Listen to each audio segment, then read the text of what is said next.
So good morning. My name is Simon Jacobson, those that don't know me. I'm going to give you a little background about my own life a bit, because it may be helpful to, I like to personalize. I was always turned off by sermons and speeches and classes that were just like, I don't want to say condescending, but definitely were not relevant.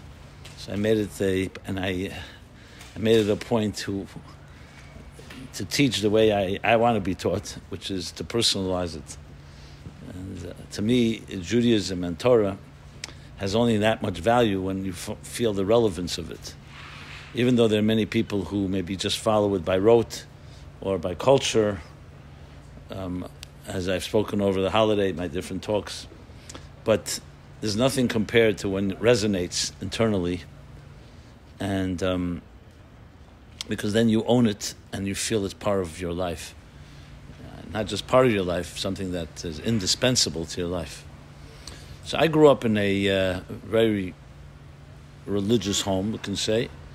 My parents are both Russian-born, and I grew up in the Crown Heights Chabad Hasidic community. So it was a very intense education. At the same time, my home was not dogmatic, which was a big blessing. Not dogmatic, I said, right. You heard it right. And my father was a journalist.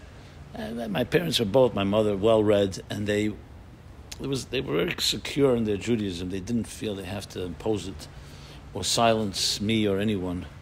When the questions were asked, actually, my father loved skepticism. He was himself a natural skeptic.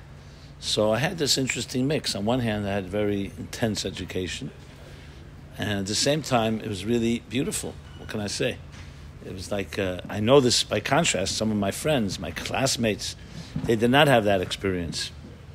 And some were actually very hurt. Some were abused, whether emotionally or otherwise, with Judaism and religion. Some left, frankly.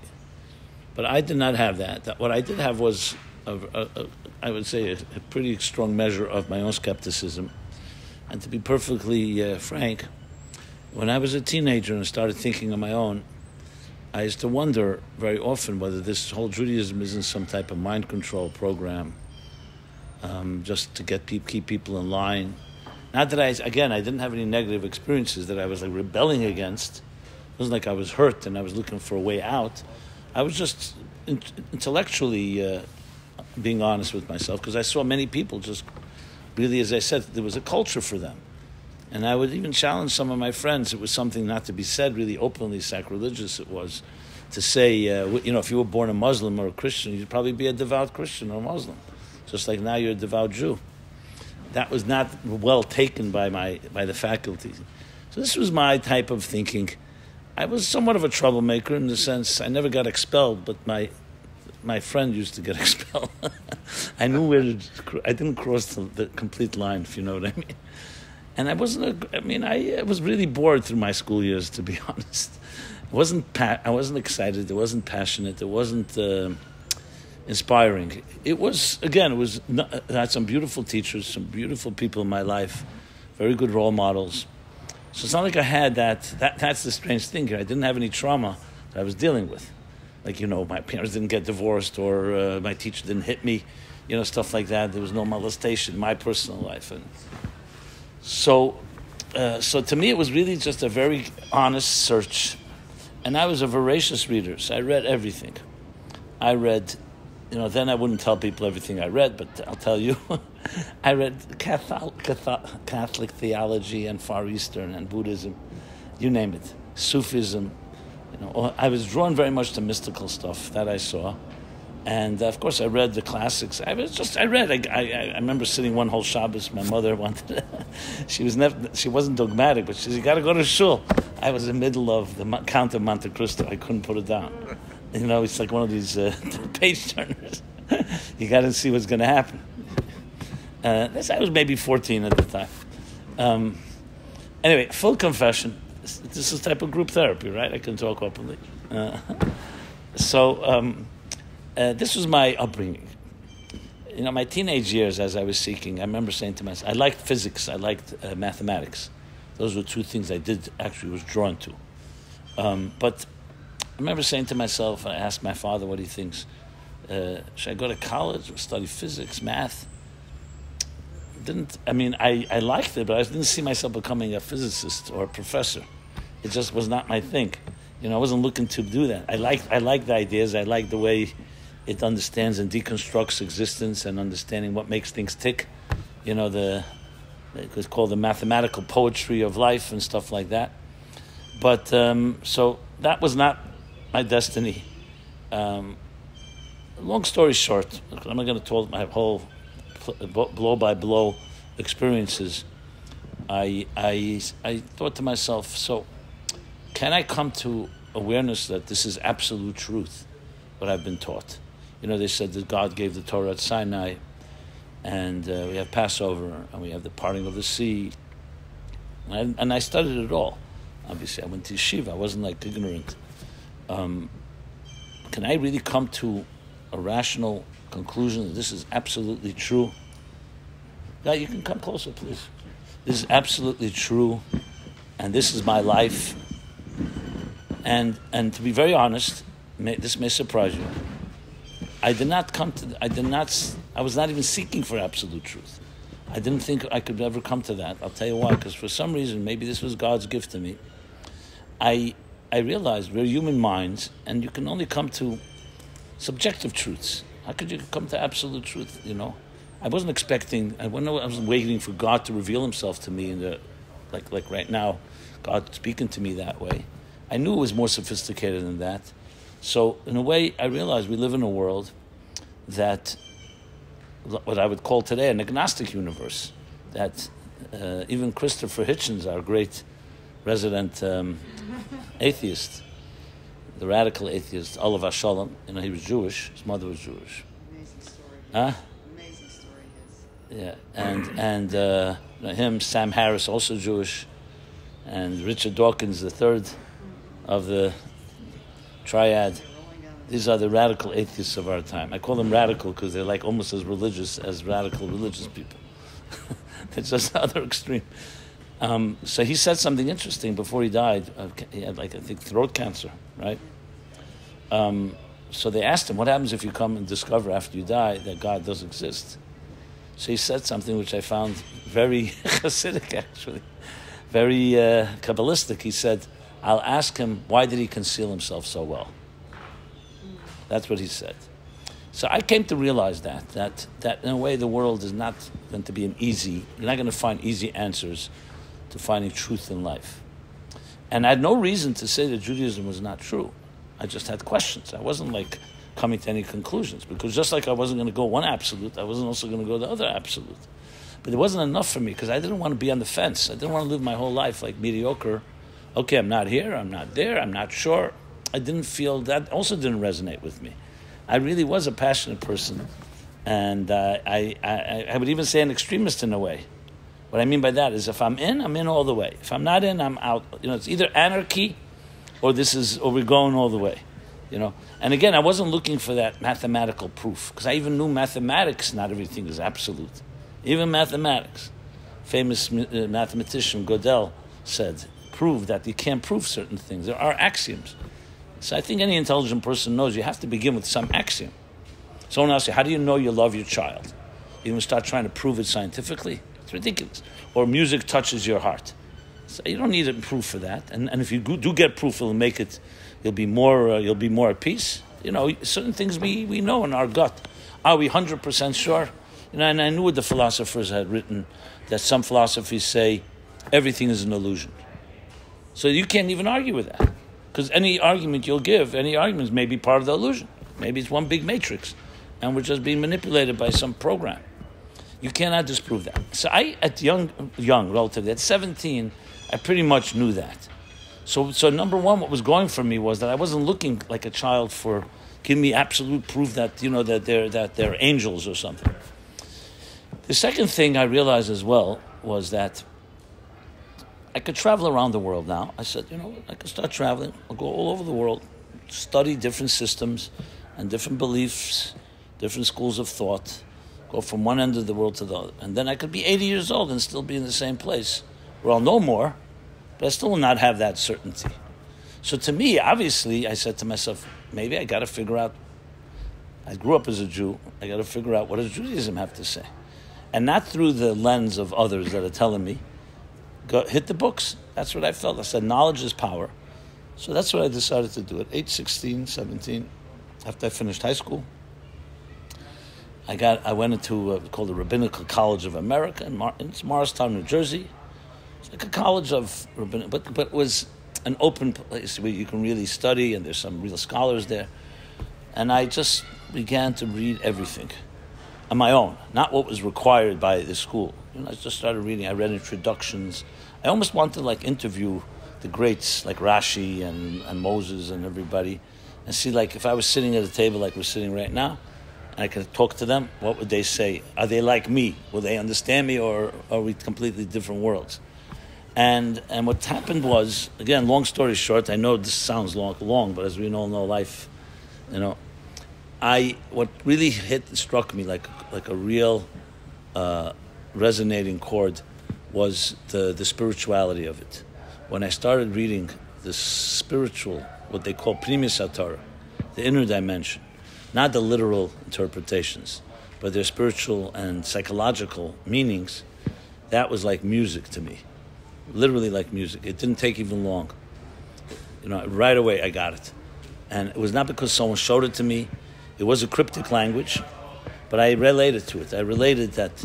Then I said, because I always knew one thing in the back of my mind, that I could not dismiss almost 4,000 years of Jewish history. And Jews are smart people. And it's hard to say they were all brainwashed and they were all bought into some cult. I knew that was not the case.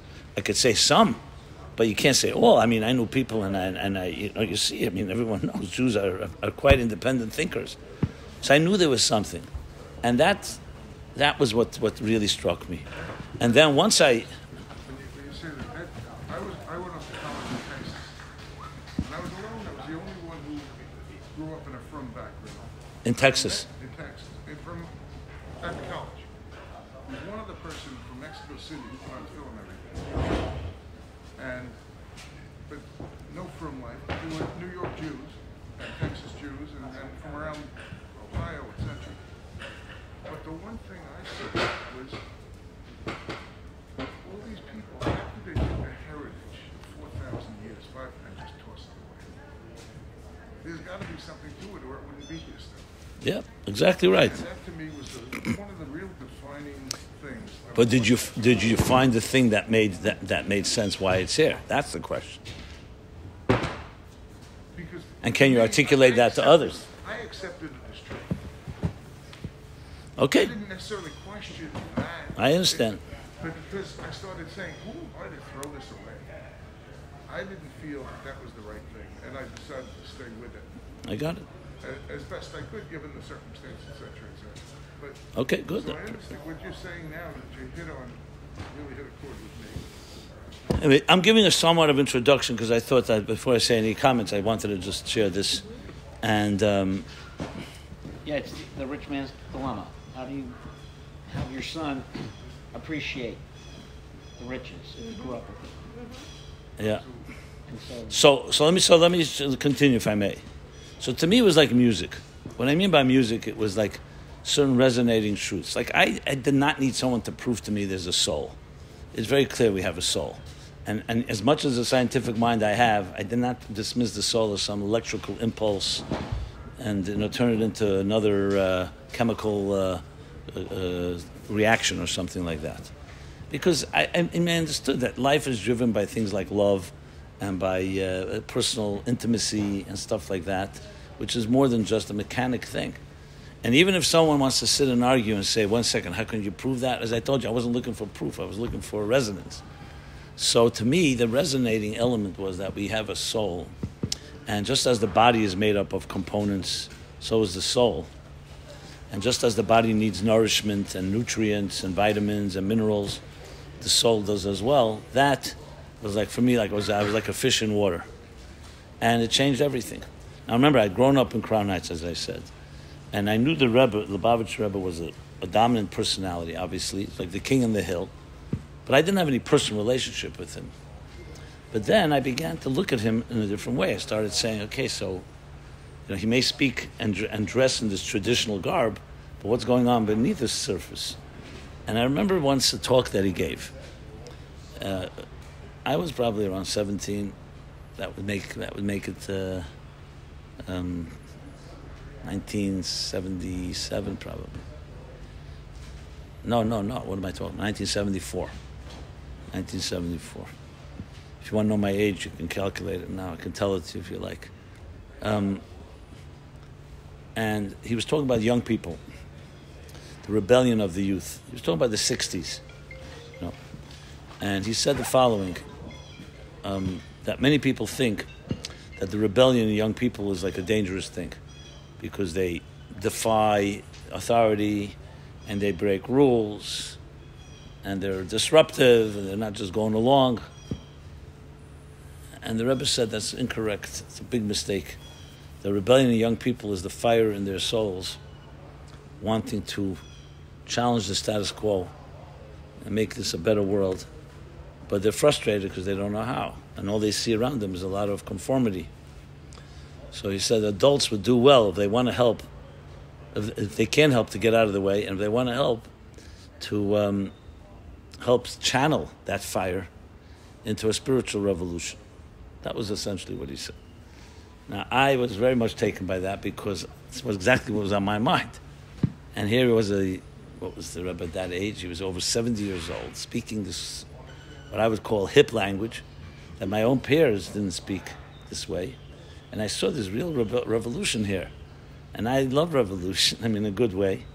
And then I realized that our Jewish leaders, like Abraham, Moses, they were all nonconformists. They were all pioneers. They defied their peers. Abraham paid a heavy price. He had to deal with a pagan world. His own father was an idol manufacturer. And I was wondering to myself, so what happened? So how did Judaism become such a conformist religion? I think I mentioned in one of my talks at the davening here. Right? I think so. And that didn't bother me somehow. How it became conform. My key thing is, how do I access this fire? And that's when I really said, I need access to the Rebbe. Sorry. And this is when my life really took a turn, which never turned back, to be honest. I was very intrigued by the process. On Shabbos and holidays, the Rebbe would speak for hours about topics like this. But, it was all in Torah language. So it was language of like a Torah class, but it was not. It was really about a spiritual understanding of life, a deeper understanding. And it was all in Yiddish. Yeah. And I was fluent. Yiddish is my first language. I can speak Yiddish if you like. Any of you speak Yiddish? A bissel. A couple. And a fork, yeah. Okay. So what happened was I was very intrigued by the process because on Shabbos and Yom Tov, there's no notes are taken and no tape recorders, no recordings. So it had to be memorized. So I was very fascinated by that, and I decided, I'm going to become part of that. And I started hanging around with more of the veterans, scholars who were able to do that. And I rose in the ranks. I was good at it. I actually was good. And I wanted to be good. I was driven by it. And what's the name for that position? It's called a chayzer in Hebrew. A chayzer. A chayzer means someone that repeats. Right. So I was able to, and I'm not saying this to toot my horn in any way, I was able to verbatim repeat a 5 or 6 hour talk even. And just to give you the scope of it, that means around 120 pages that had to be documented. I told my kids that's your superpower. That's how they talk now. It's a superpower, okay? But you know something? I wasn't going to talk about it but I could. A few people asked me if I can share some tips of how I did it, and I will. I'm happy to do so. There's no trade secret here. Even with the tips, it's still difficult. But so the rate of an average person speaking, when you transcribe it, is for every hour of talk is 28.5 by 11 double space pages. So 5 hours yields 100 pages. That's how we knew how good we were, because you know how many pages that we could. Because besides being a chayzer, I was the second thing called a maniach. Maniach in Hebrew means someone that commits it to paper. So that was the second half of the job, which was even more difficult in some ways. It's one thing to remember, another thing is to write it down in a cohesive way that people can study it and learn it for posterity. So that was what I did. And this was the late 70s, and I was very good at it, and I became better. Then at 1979, when I turned 22, I think, around then, Hanukkah time, I became the main writer of these talks. So I had direct access to the Rebbe, exactly what I had dreamed of, which meant I could ask any question I wanted, and I got immediate answers. It was all in writing. It was all very professional. And I prepared all these talks, which were about everything A to Z, you name the topic, and it was addressed from a Torah perspective, but in a very relevant way. So really, my big question was answered. I found relevance. That's what it came down to. I found true relevance. Why the schools didn't teach it properly, it's another discussion and analysis on what can be done about it. It's part of my work today. But I never look back. So I am today 64 years, I don't mean today, but I'm 64 years old. I was age 17, and I'm still that 17-year-old that you see here, just with some years of experience. What do they say? 17 plus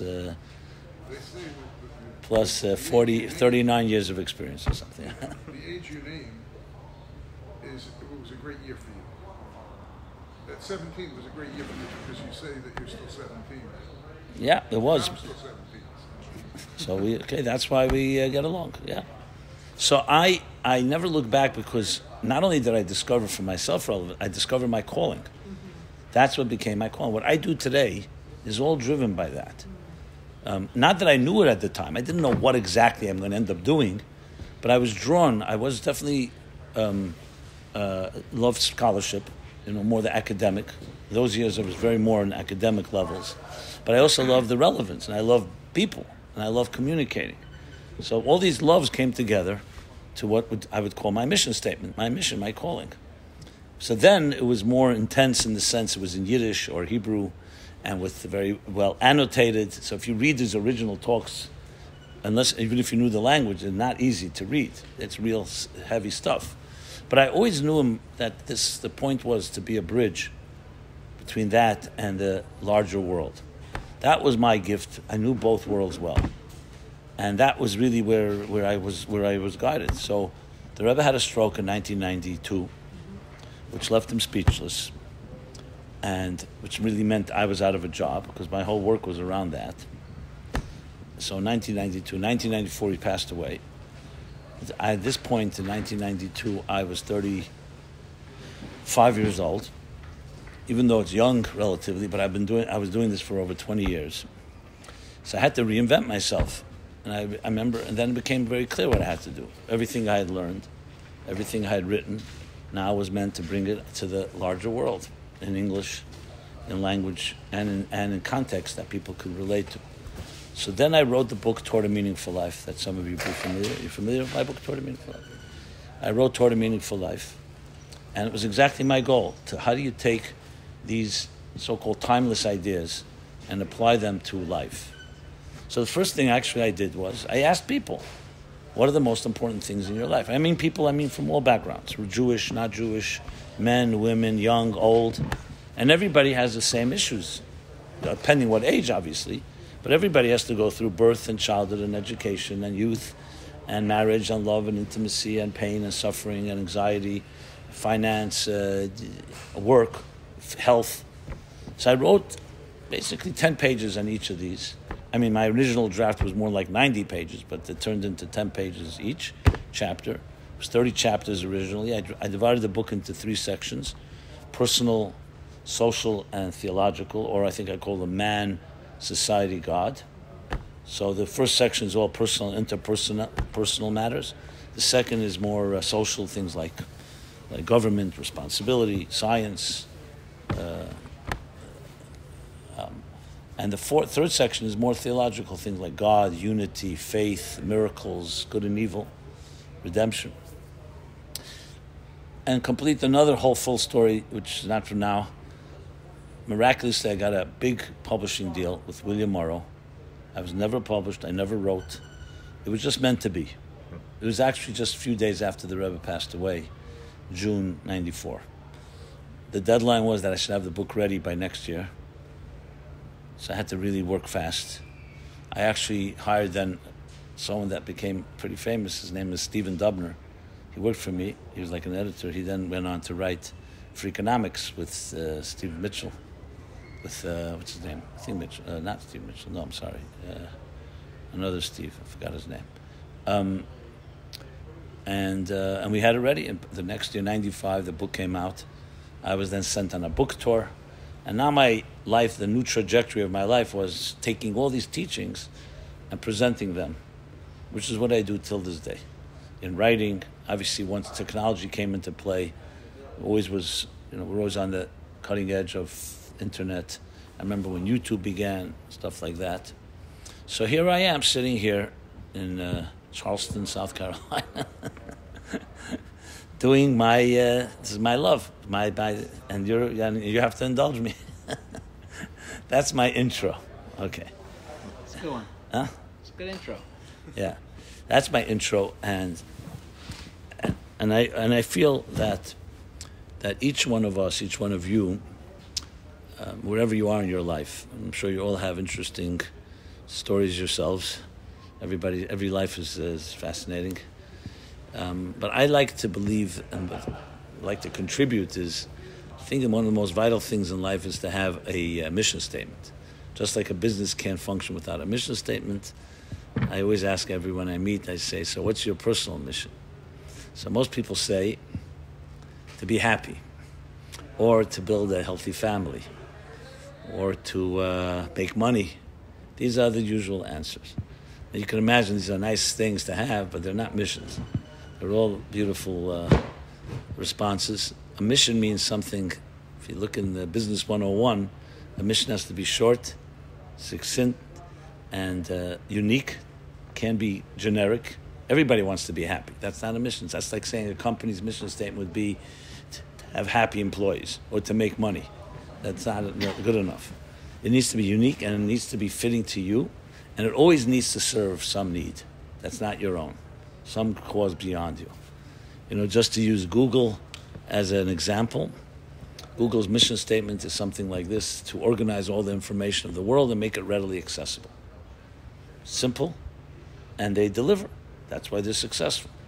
As long as the searches yield results that are 80% or 90% what people are searching, they will make their billions of dollars. They don't write there to make billions. By them, it's very clear. You fulfill this need, and the truth is, with every business, you'll have something. I think Microsoft, I don't know if it's today, but I remember reading Microsoft is actually, people don't expect to hear Microsoft's mission, a computer in every home and in every office, which makes them therefore create software, whether it's accounting software or cooking software or time management software to make. And when they came up with that was so radical. How could it be every home? Yeah, and but they understood the power of a computer. So the point is, how do you make your own missions? I actually just finished recently a pilot course called How to Discover Your Personal Mission. So to me, why is it such an important thing? Because at the end of the day, whatever you're looking for always goes back to why you're here. And if you could define the purpose, then everything else follows. It's not as easy said it's easier said than done. But in many ways, I'm also doing what I did in my life. I found my mission, and I know that everything follows from there. Now, it's not always so easy to do because every one of you is already in midlife. I don't mean midlife as an age. I mean you already have a job, most likely. You already have responsibilities. So it's like a car that's driving at 90 miles an hour. You can't just stop and say, okay, let's revisit my whole life.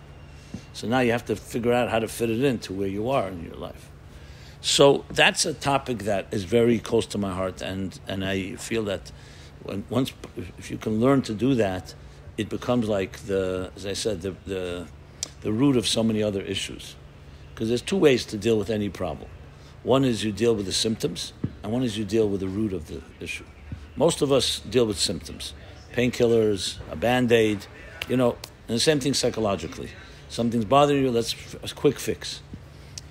Most of us don't want to dig deeper. First of all, we don't have patience. Second of all, we don't want to necessarily go all the way into the kishkis, into the guts of our stuff, sometimes painful. But often, if it's not a superficial issue, the only way is to go deeper into the root of it. So, the topic today that I was officially supposed to speak about was making positive change.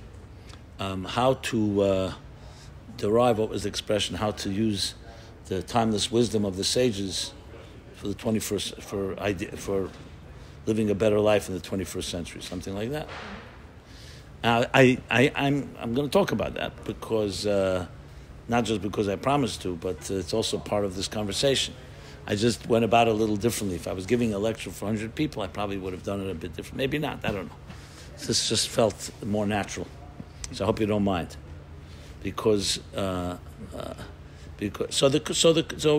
we do have an intimate group, I'm more than happy to hear questions from you guys. I said it at the outset, to address this stuff, because there's many ways to apply the wisdom of the sages to our 21st century life.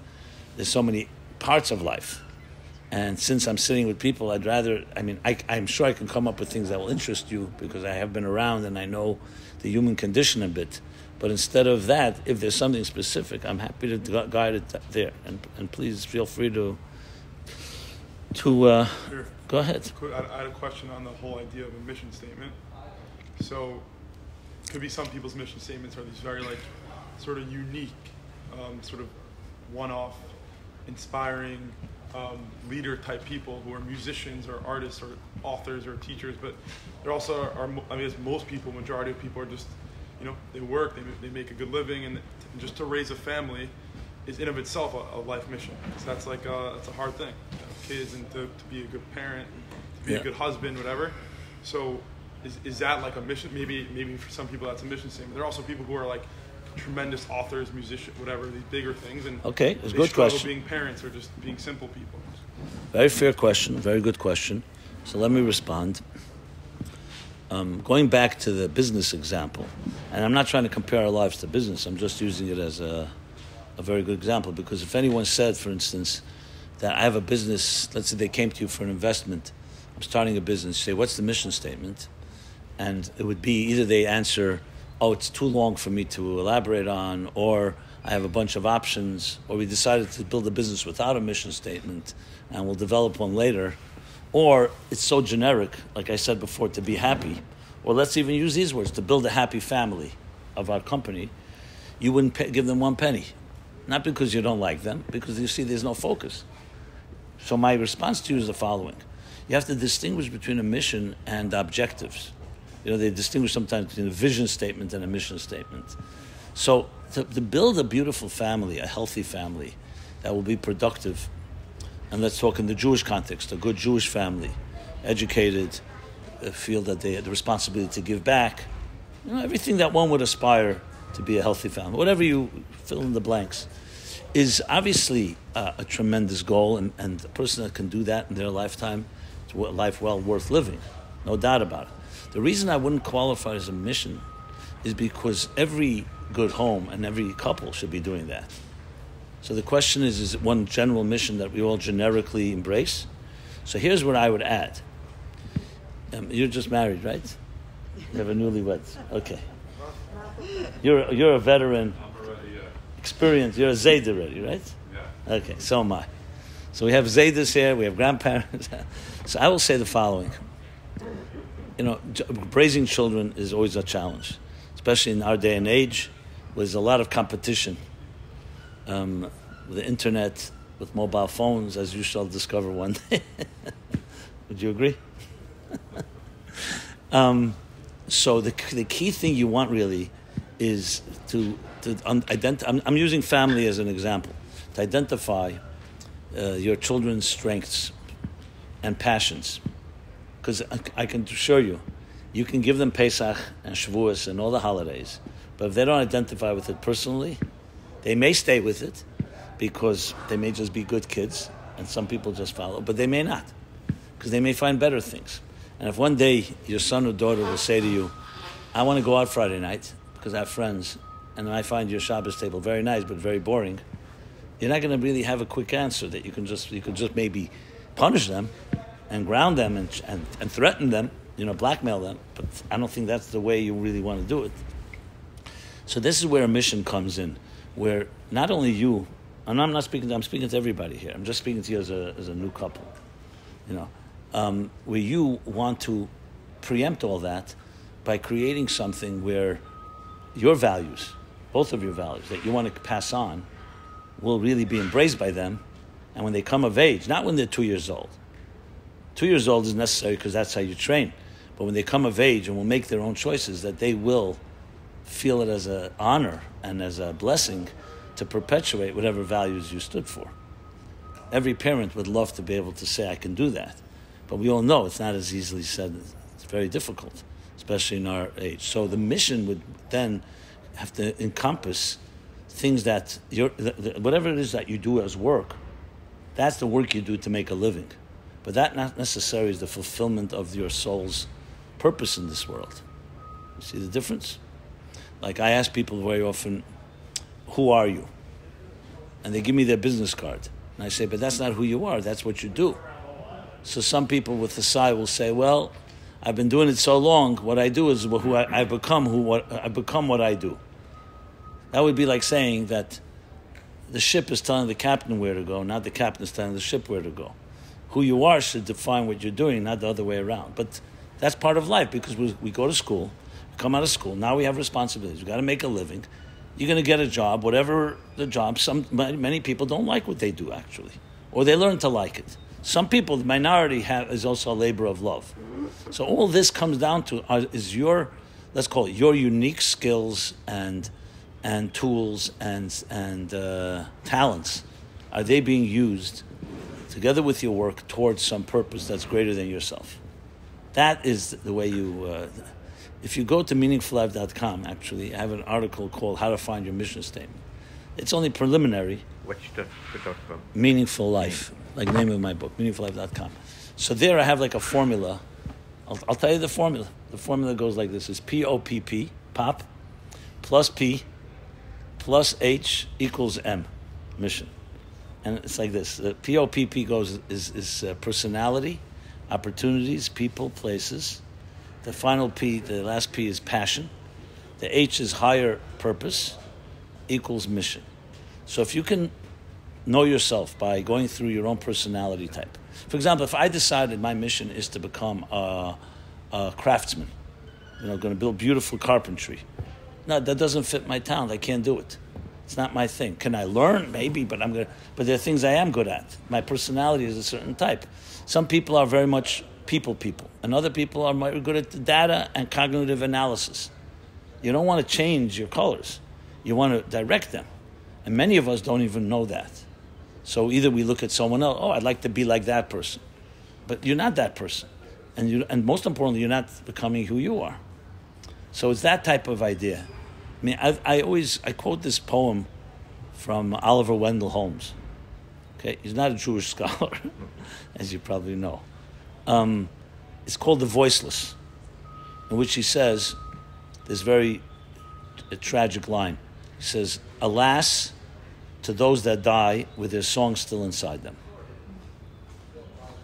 So tell me, how many people in this world do you think are going to die with their song still inside them? Most. Because most of us, first of all, don't even know we have a song. Even if we do, it's often beat out of us because we're expected by our parents and educators and peers and social pressure to be something not necessarily your voice.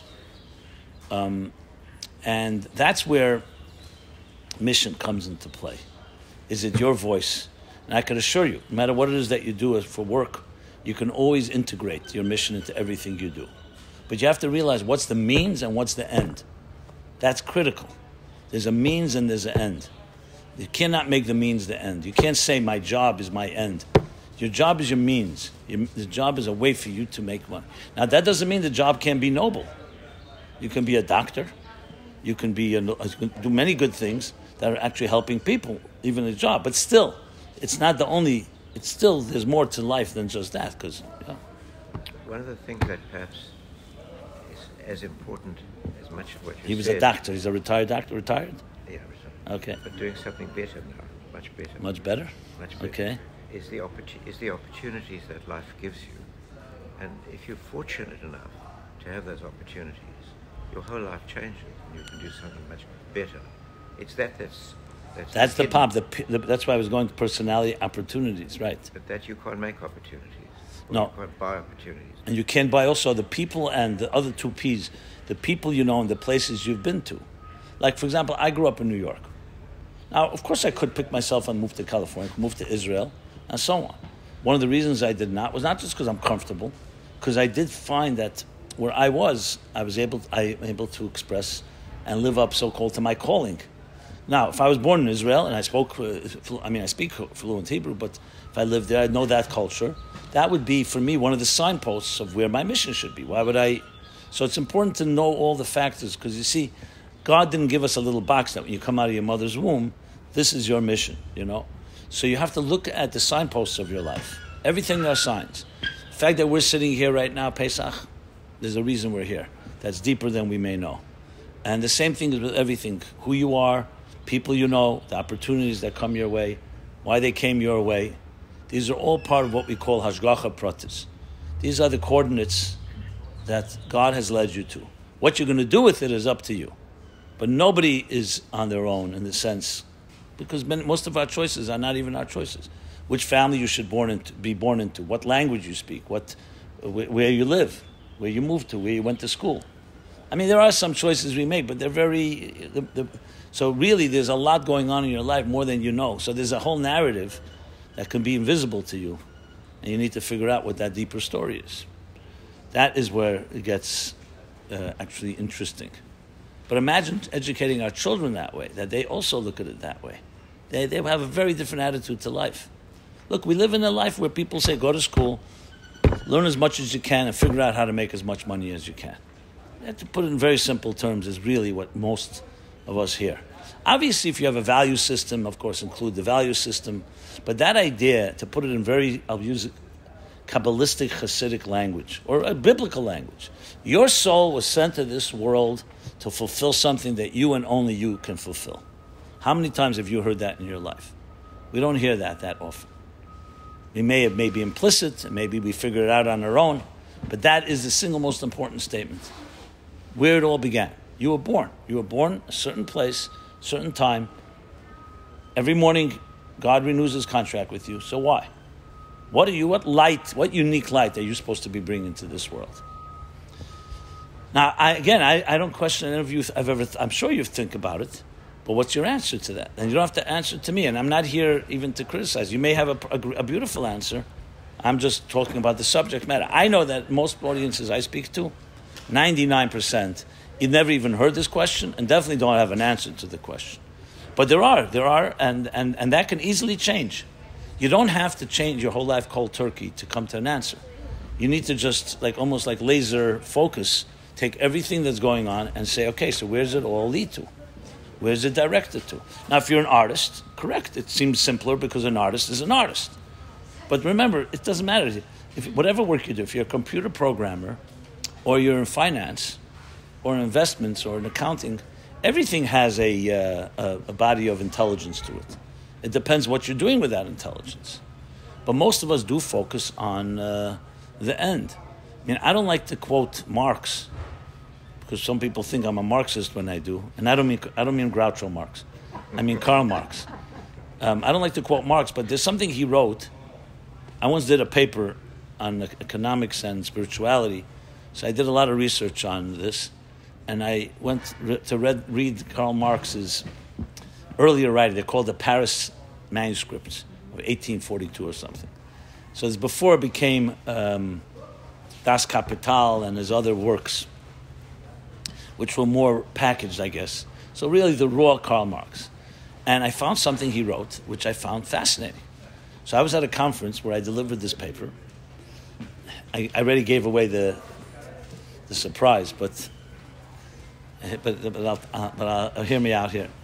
So I opened with a quote, and I asked the audience, who is this from? It was hilarious. No one guessed Marx, and they never think I would quote Marx. So I said, the quote is like this, that we live in a world where you and your work are not connected to one another. the word alienation. Once upon a time in the agricultural, agrarian society, so you worked on a field, you produced rice or potatoes, or whatever it was, and then you ate from it and you sold the rest or you traded it. So everyone benefited. Your work was your handiwork was a product of your, and you needed it. But today in the world of capitalism, we live in a world where you have nothing to do with the product. You're just manufacturing. So there's alienation between the worker and the product of the worker. There's alienation between one worker and the next because they're forced to compete with each other. Everybody wants to get the next promotion or raise. And then there's alienation between the employee and the employer, obviously, because each is trying to take advantage of the other. Usually the boss is the top. And then there's alienation between you and your own calling. And I think he even uses the word soul, by the way. I know, it sounds surprising. So I said, so who said this? And remember, one guy said, the Kotzker Rebbe. No. This one said the Baal Shem Tov, Rav Kook. And this was a secular audience, but they thought, if I'm going to say it, who could I be quoting right? It must be some local rabbi. And I waited till everyone finished. And then I said, it was Marx. And I had to say, not Groucho Marx, because he could have also said it, like a joke. And he writes that. Now, he, of course, goes to a very different direction, completely anti-religion, anti-God. His was a critique of capitalism, and therefore that was one of his arguments, that capitalism is causing alienation from each other and from work, and we have to create a brotherhood or a collective or eliminate private property. I'm not going to go through the whole Marx thing, right? The Torah says that what he said, that his words are exactly correct. The answer is that you have to bring your soul into it. That the only way that your work does not alienate you from yourself and from others is when you connect it to a spiritual goal. When what the Kabbalists call redeeming the sparks. That your work is redeeming the sparks in the area of your life. And everyone is doing that, except they may not be aware of it. So that's my longer answer to your question. I will say this, if I may share a story. It's a story that always speaks to me. It's a story of the Baal Shem Tov. So this is going to be somewhat using wisdom of the sages for 21st century, in case, you have to be truth in advertising. Since we said there'll be a title, I have to live up to it to some extent. So I don't want to be fired by Bruce.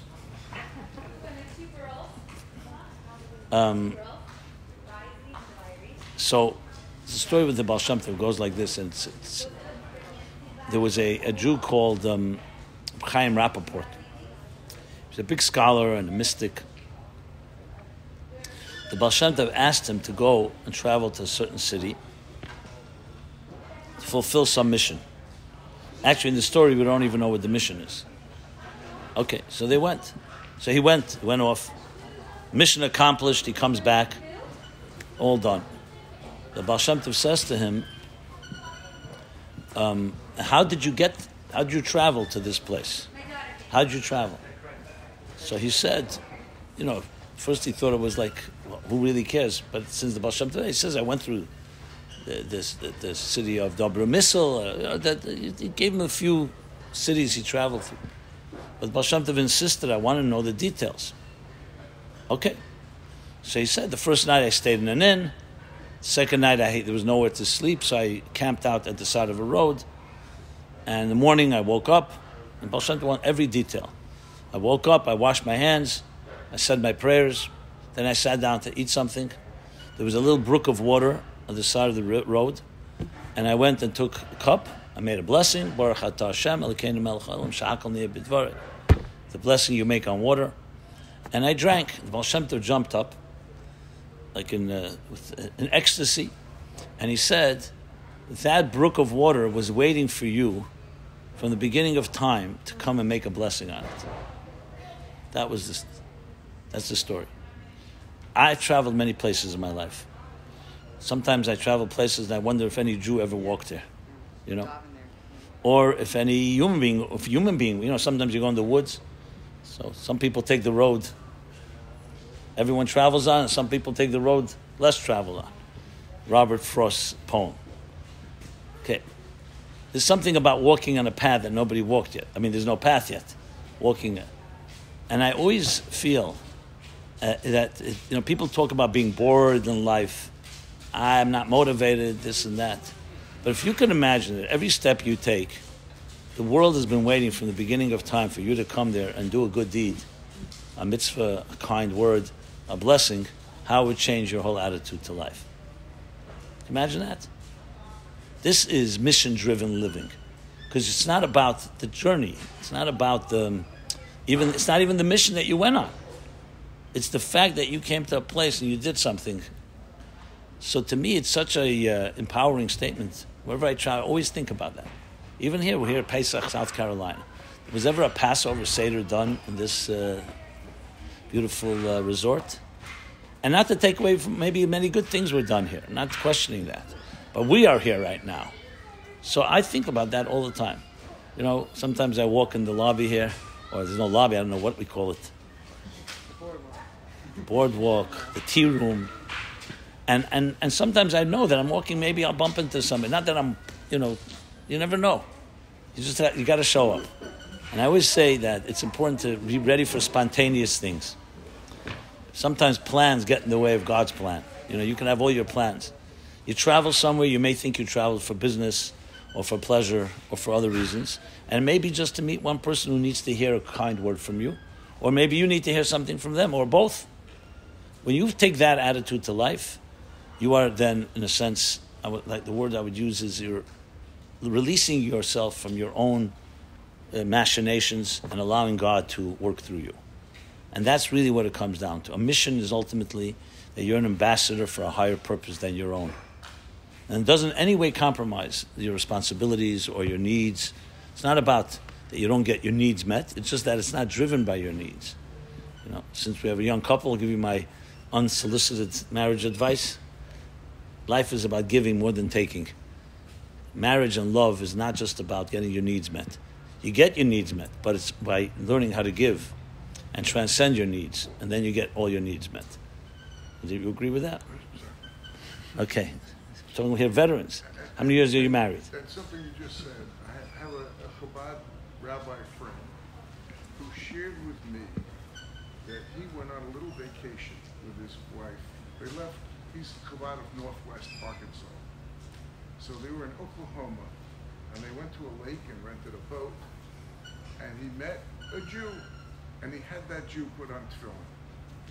That was the highlight of his trip, that he got someone else to put on tefillin. It meant so much to him that this spot, we were talking, you don't know why, what, where, but that situation, to get a Jew, I don't know if he ever put on tefillin before, to put on tefillin, he was so excited, he was charged, he was jazzed.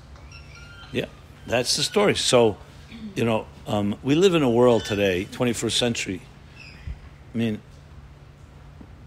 I like to study trends and people and society, and of course this last year has been a real, without the pain and the tragedies, there's been a real study in the human nature, because you see how people are in times like this. The best and the worst come out of people. You see things that are sometimes really horrible, and some things that are beautiful. I'm not going to go into details, but I find that, we live in a time that is, I don't want to plagiarize Charles Dickens, but like the best of times and the worst of times. Is the best of times from a point of view, from the Jewish point of view? I don't think in history it's ever been easier for Jews. You name another period in time where we could celebrate where we want and how we want and educate our children, and there's no one coming to round us up or even taking our names. And I know people are afraid that may happen, but right now it's not. And it's not been that way in a while. To the point that it is, we take it for granted. That's how it's such a given it is. We take it completely for granted. I always say to myself, and I tell people, I say, if someone decreed, God forbid, that you can't send your children to Jewish school, everybody would send their children to Jewish school. But now, because we have the freedom, 80-90% of children don't get a Jewish education. So that's the other side of it. That the apathy that prosperity and comfort creates is very deep. Our grandparents did not have apathy. They couldn't afford apathy. They were running for their lives. Whoever, any one of you, go back 3 generations, someone was running for their life somewhere. You come from South Africa, so they came from Lithuania, many Jews and so on. Yeah. All of us. I mean, my parents, it's one generation, were fear-driven Stalinist Russia. My father would tell me that they were driven by fear 24/7. They were afraid. Imagine a child going to sleep afraid, waking up afraid. You never who's going to be arrested, when, what. And we don't have to mention the Holocaust, of course. So there's this double-edged sword that we're living in, which is on one hand such comforts, on the other hand such apathy. I always find it deeply ironic. It's more tragic than ironic that there was no such thing as assimilation 500 years ago. It didn't exist. You know, you had you had very, very few that perhaps converted, but you know them by name. That's how few there were. And it wasn't because Jews were devout, but they also didn't have the option. They were discriminated against. They lived in ghettos. There was no emancipation of the Jews yet. They couldn't go to colleges or even trades that the non-Jews had. They were prohibited. So they were forced to build their own strong communities. It's exactly when they were freed from their prison is when all the options came. But that just tells you that the blessing could also be a curse. So but by no means am I suggesting that we need to turn the clock back. No way. These freedoms are messianic in many ways. They're beautiful. The question is, can we wake ourselves up without oppression? That's the challenge. That is very difficult. Because I can tell you in recovery and people dealing with addictions, if they come down to the line, you have to hit rock bottom before you're going to wake up. And I always say to myself, is that really true? You have to hit rock bottom? Can somebody wake up before? Do they have to lose everything before they... I remember I was reading recently a book. I know you read David Carr. Then you read The Night of the Gun. Anybody read this book? David Carr, very good writer. And he died, actually. He was, I think, a writer for the New York Times as well. But he wrote this book. And there's one scene there. I mean, I don't even know why I'm saying it here. It's just... Since I think we're getting friendly, I feel like I can just say anything. But no, it's not offensive. It's just it's jolting. So he writes about this because it struck me that, because I deal a lot with people who are in recovery as well, and who's not in some way. And he writes about, he was what was it? Not coke, not cocaine. What is it? That Heroin? No, even worse. No, the cocaine that's even sped up. Crack. A crack addict. He was a crack addict, together with his girlfriend, and they were, lived a crazy life. Everything was doing. Crack is very addictive, very quick, and it's like one of the worst. I think it's even worse than heroin. I mean, I don't know Anyway, they decided to get married, which was a crazy idea, but that's what they did. They have 2 children over a few years. And one day, and they continued with the crack, even through marriage. One day, his wife had to leave somewhere, so he was taking care of the children. Now, he tried to clean himself up for the children's sake, but, it didn't really... This harrowing scene is so... but it's just to capture this hitting rock bottom thing. So he decides, you know what? What's the big thing? I'm going to go to a crack house, take my 2 kids, I'll put them in the back seat of the car. It was a cold day. I'll turn on the heater, and I'll go in 15 minutes, and I'll come back out. I'll get, But 15 minutes is not exactly 15 minutes, because you get completely, lose sight of time. It ended up being like 2-3 hours. He thought it was 15 minutes. He comes out of the crack house, sees the car is all steamed up, and he suddenly realizes that he has little babies in there. He left them for 3 hours there. Now, anything could have happened. And he runs to the car. It's all steamed. You can't see. He opens the car. And he's still half intoxicated. And thank God his kids were alive. And it was like for him, the way he describes the scene is unbelievable. He says, like, God gave him a second chance. He never turned back after that. That was it. That was enough for him.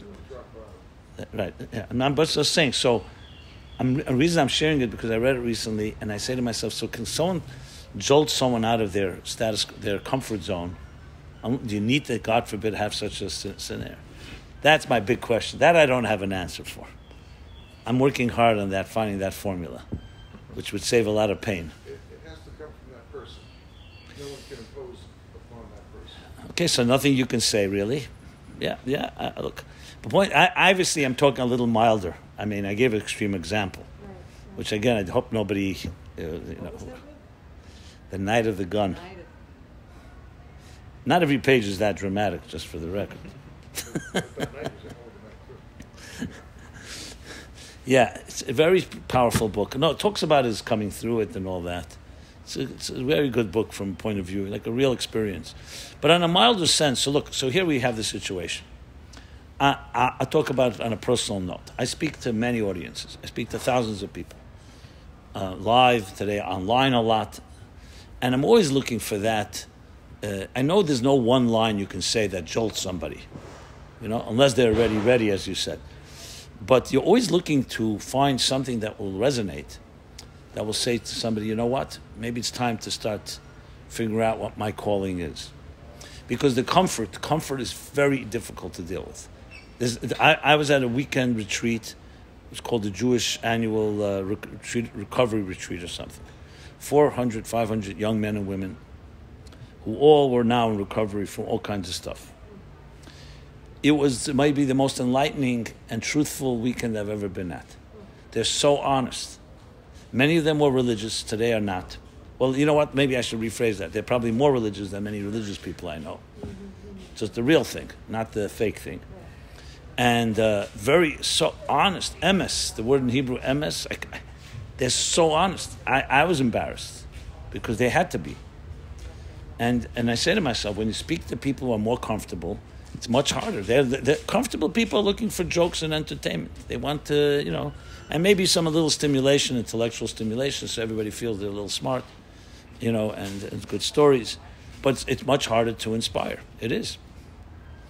It seems to me that the Rebbe had a unique ability to point something out to people. Some people didn't get it, but other people, well, people of truth, and when you don't have ego, and you get yourself out of the way, generally speaking, it resonates more with people because they see.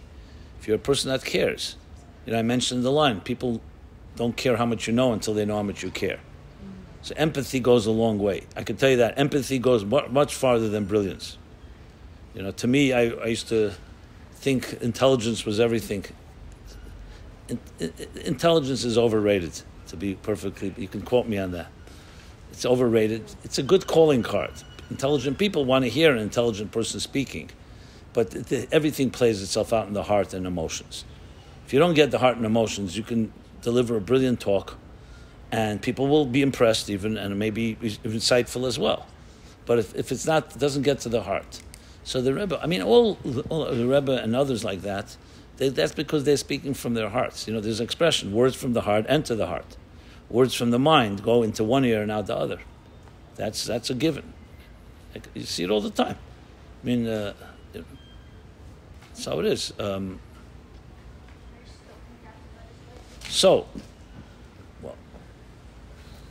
Any questions? I have a follow-up question, kind of. My good friend here, we know each other at least, how many years? 10? Okay. And his dear wife, right? From New York. You still live in New York?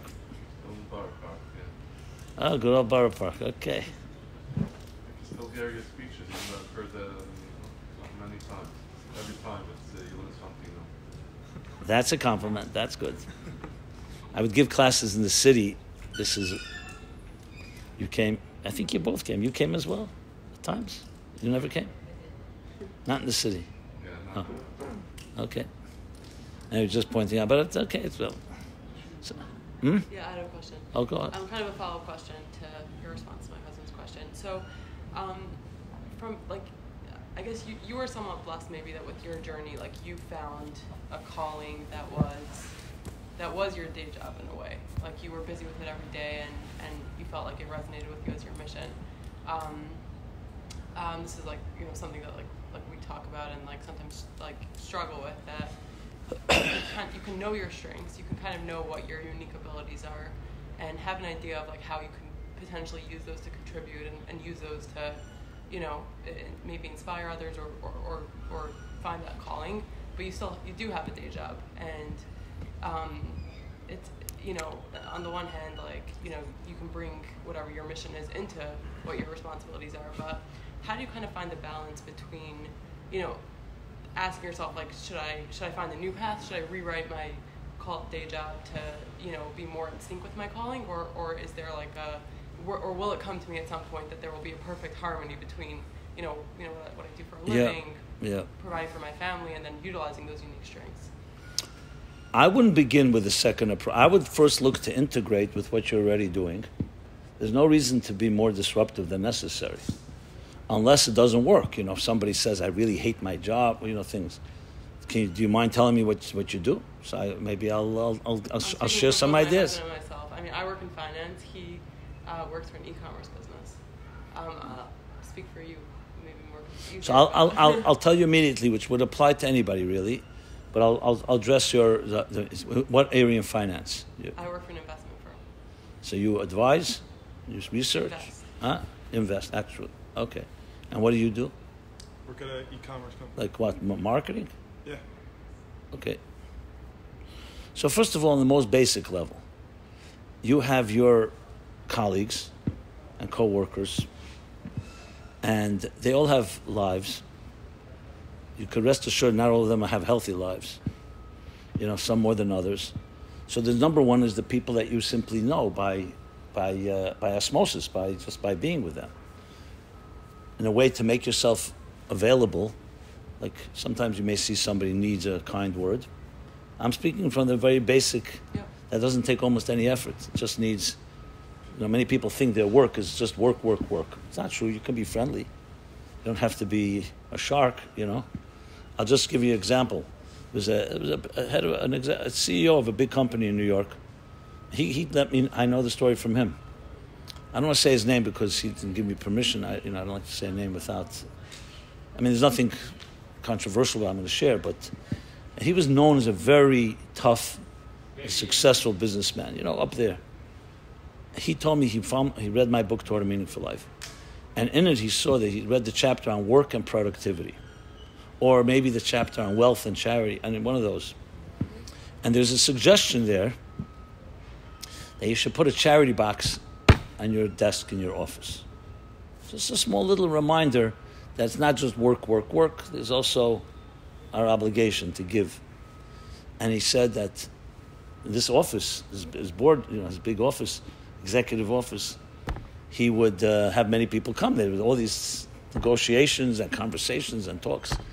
And being that there was a charity box now there, he would always give everybody a few coins to just put in. It was just token. It wasn't. And people started saying to him, "1 second, why do you have a charity box here? It doesn't belong here. This is a place of business here." And he said, "Why not? It's a nice gesture." And he said it opened up a whole new relationship with almost everybody, because they started seeing that he's also a human being. He's not just a tough guy. And until then, he said, like, at home, I was this gentle guy. My wife ran the show. In the office, I ran the show, and I was this tough guy. But now my office started softening up in a way. He said, we still did business, but we became a level of trust. People started talking about their own lives. Then he said he actually started purchasing, you said about 60 days, he started purchasing boxes of Toward a Meaningful Life, and he'd give out my book to people. Okay, but see, that's a small little thing that didn't change anything. It only enhanced his work, actually, created more trust. So that's on a very basic level, that you're there for a reason. And it's not just to do your work. Obviously, you have to do your work faithfully. And I wouldn't, and you never know who you're going to speak and who you're going to talk to. I can give you tens of stories like this, especially in the world of finance, which is so much like a soulless type of place very often. It's all about the bottom line. That's on one level. On another level, a little deeper, I would go and say, whatever skills you have, whether it's how you choose where to invest, the knowledge you have, the experience you have, I feel can always be translated into other areas that you have a certain expertise. and where can you offer that expertise to others? Not necessarily for pay. It could be, but it doesn't have to be. So that would be a second area I would look at. In other words, it's basically looking at what you're doing and trying to understand like why God put you there, and what deeper purpose there is to it. Sorry, no, I didn't interrupt you. Go ahead. No, please. I was going to ask you a question. Excuse me. I was just going to say one more thing, and that's it. That's what I mean. Then there's further things. Listen, you're young and you're just beginning your life. God will bless you with children, I hope, right? Looking forward. So there's going to be you as a mother, and that's going to be a whole other dimension of your life.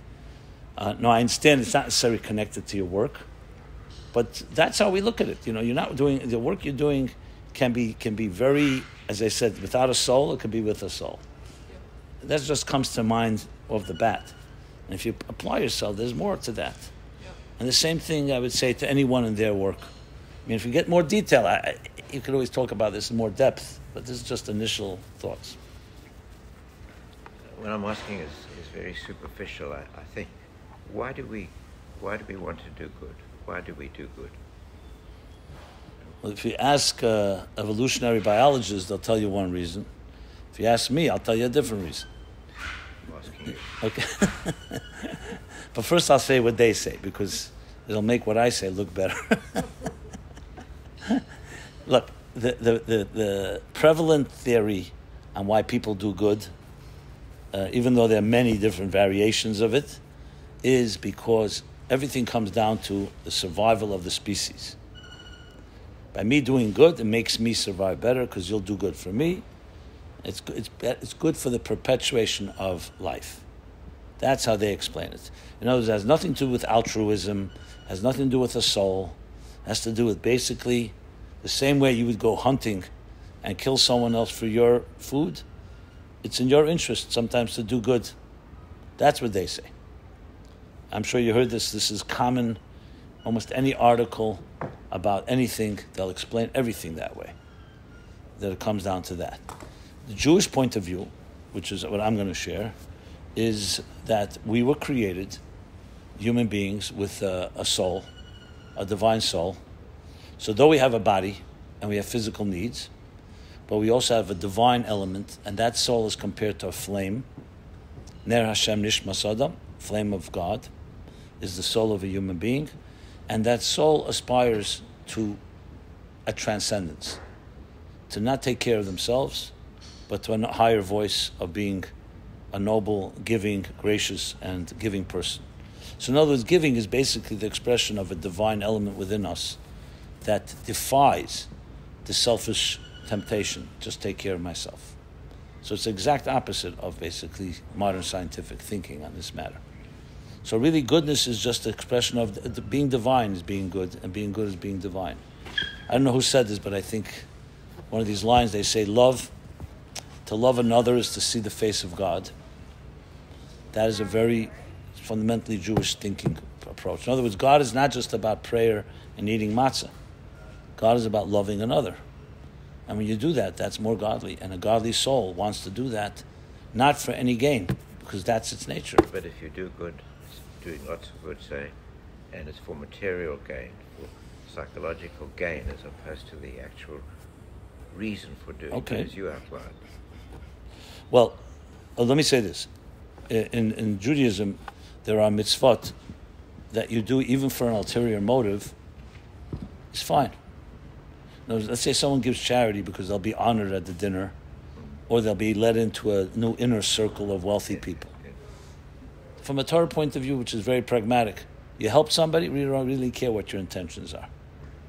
Now, obviously, if you do it also with noble intentions and pure, it's maybe a higher spiritual level of giving, but giving is giving, and that's that. The Talmud the Medrash even says that if you lose $1 and a poor person finds it and they use it to eat a meal, even if you are looking for that dollar and someone would tell you, someone finally say, I don't want to give it to that person, since they used it for something good, even if it's against your will, you still get the mitzvah. Because the bottom line, someone was helped. So that's how it's approached in that type of sense, where this I'm not suggesting everyone who does a good deed does it purely for no ulterior motive. I think we do have ulterior motive. Ulterior motive can be, as you said, even for your psychological well-being. You feel better doing it. Not necessarily because you're getting something in return. Yeah. You just feel enlightened. There is a return. Huh? There is a return. Yeah, that. Maimonides writes that all of us do things for ulterior motives, whether it's spiritual motives or physical motives. But it's a process of growth. I don't. You don't have to look. You don't have to analyze it. I remember we were once sitting at a class, after my class, Upper West Side it was, and a guy comes in, one of these con artists, and says he needs $89. He has his baby in his car downstairs. The car ran out of gas. One of these cockamamie stories. And he needs $89 to go back to Long Island, him and his baby. Okay. Everybody understood, So, you need $89. Maybe you could just fill up your car with gas. No one thought of that? Whatever. I didn't say anything. I wasn't going to... One guy, without hesitating, takes out $89 and gives it to him. I remember the number exactly. Afterwards, I asked him, and then he watched out the window. He had no car, nothing. He just went off. I don't know what he... So I said to the guy, that... Now, I wasn't criticizing. He can do whatever he wants with his money. I said, but that he answered, it was a very interesting answer. He said, listen, one day I'm going to come up to heaven, and I don't want them to be nitpicking every good deed I did. So I don't want to nitpick his intentions either. So I just gave it to him. Talmud says you give. Yeah, so that's it. I don't care what his intentions are, if Khan. That way, because one day they're going to ask me, what was your intentions, and did you really mean it, etc., etc. So I said, okay, that's cool. So it was also for ulterior motive. He was preparing his defense. But when you have choices of what to do good, then how do you deal with it? Say that again, I didn't hear. Choices. When there are opportunities, I should say, rather than choices, of being able to do good, how do you choose? What factors should come into your analysis? When you just say you benefit different kinds of people for what you're able to do, how do you decide where to put your efforts to achieve something worthwhile? Both or three different kinds of things you could do. They're all worthwhile. By the way, we're long over time here, so if you guys got to do something, we're going to... Thank you, Rabbi. Thank you very much. You're here? Yeah. See you around. Okay, You're good. around? Yeah, I'm going here through the holiday. I'll just answer your question, but it was great seeing everybody. Thank you. See you later. Enjoy the nice day. It's a good question. I would need to hear, to be honest, what are the options, because then. Well, I'll tell you just a personal thing briefly, if you don't mind. Sure. I'm a physician. I've been Great to see you. for 60 years.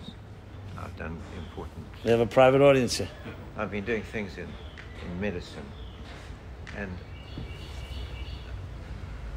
just recently we visited to Israel.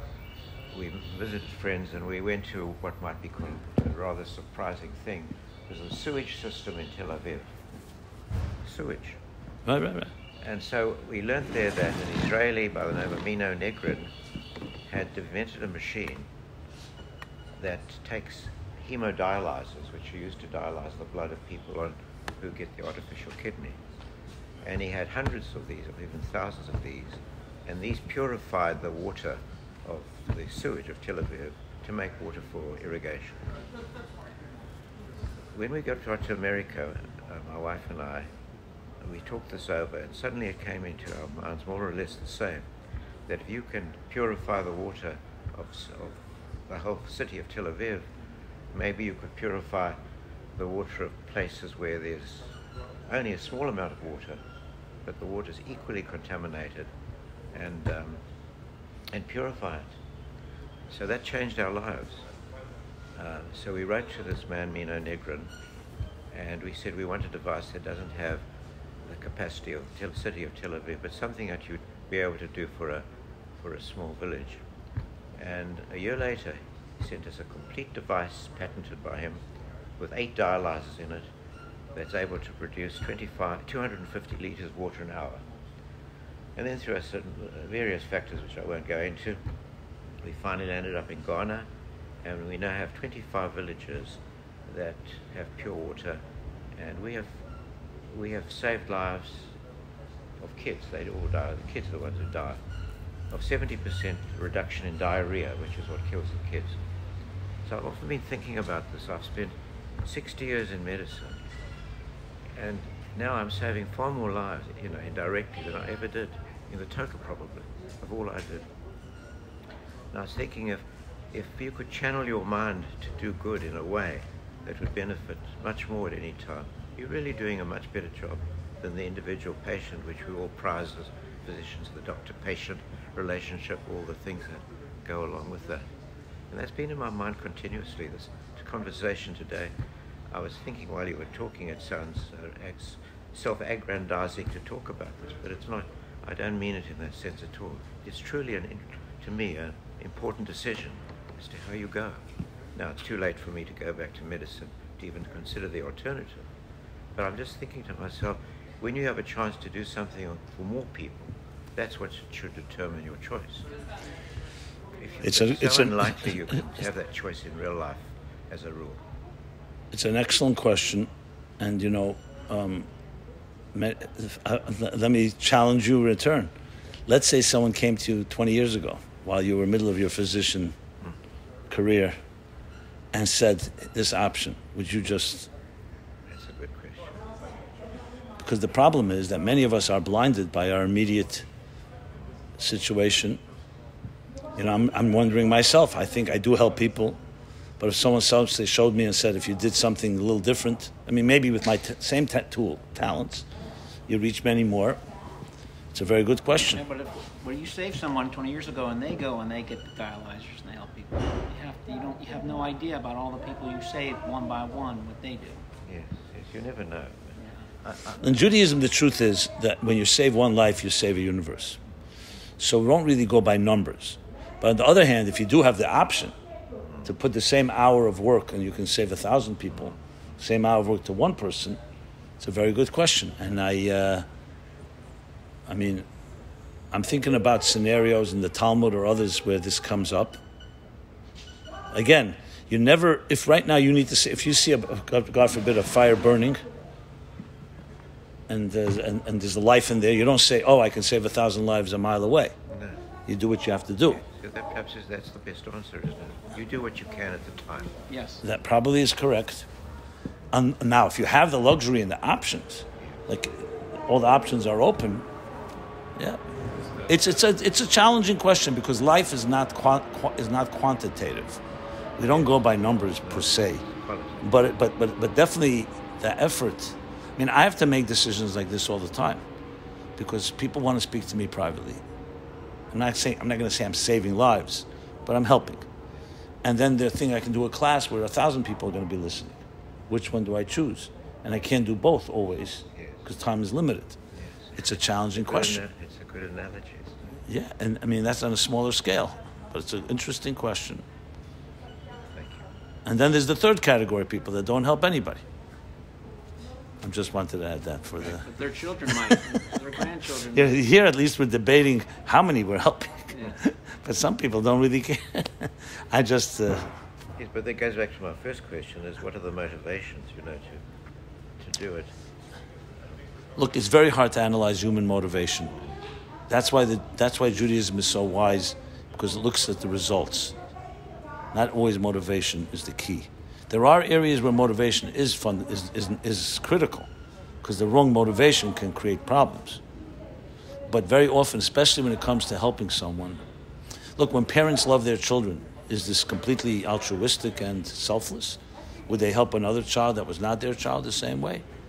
So sometimes subjectivity is not necessarily bad, because it means, there's an expression in Judaism, chayecha koidmin, that if you have to first save your life before you save another life. Not because of selfishness.